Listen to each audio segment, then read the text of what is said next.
Since its inception, America has transformed from an agrarian to an industrial to a services-driven economy, with technology continually making us more productive and our work easier. Today's workers are more mobile, our jobs are more diverse, and our workplaces are more agile. The last decade has included massive expansions in things like remote work, flexible schedules, and benefits like paid family leave.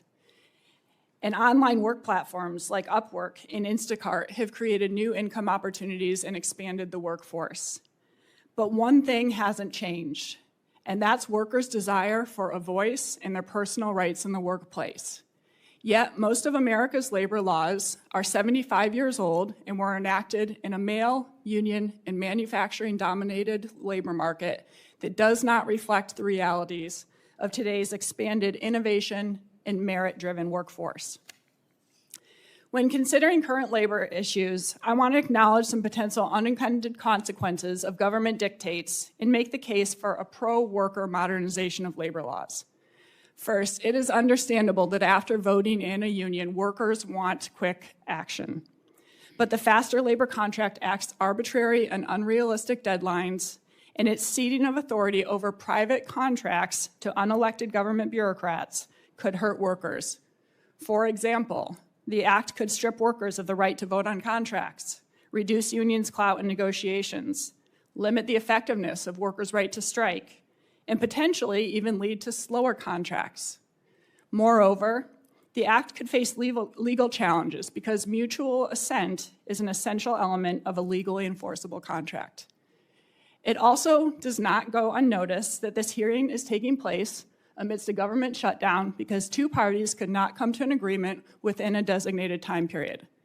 That is unfortunate, but it does not mean that an unelected bureaucrat should be given power over the people's elected representatives. Next, the Warehouse Worker Protection Act seeks to address legitimate safety and wellness concerns in certain large warehouses. It does this by regulating some and forbidding other quotas, resurrecting a failed and excessively burdensome ergonomics standard, and implementing a new office within the Department of Labor. Despite its intent to help workers, this top-down dictate could end up hurting them, for example, by expediting the pace of automation and eliminating jobs. After all, robots come with built-in production quotas, they don't require breaks or ergonomic accommodations, and they can't sue their employer. The Warehouse Act may also cause discrimination in hiring against individuals who might require more accommodations. And most dangerous is the slippery slope that this would take towards central planning, with the government dictating private companies' operations and creating a less efficient economy. Yes, warehouse workers' 4.3% injury rate is higher than the average, but it's lower than many others, including 5.2% in public administration, 6% in hospitals, 8.5% in nursing homes, and 10.9% in performing arts. Passing similar laws for these and other industries would put the U.S. on the road to serfdom.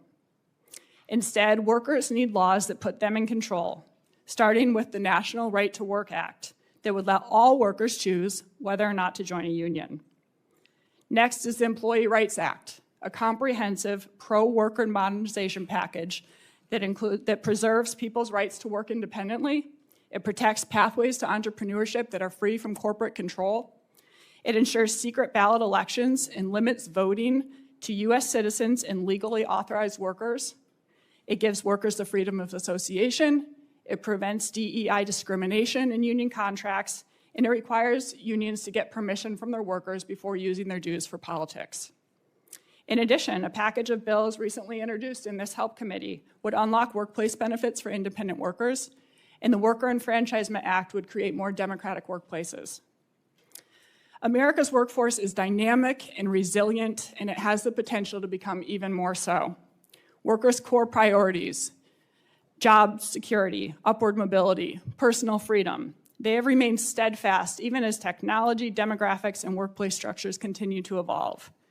When addressing concerns, good intentions don't guarantee good outcomes, and history shows that when the government replaces collaboration with compulsion, both workers and employers lose.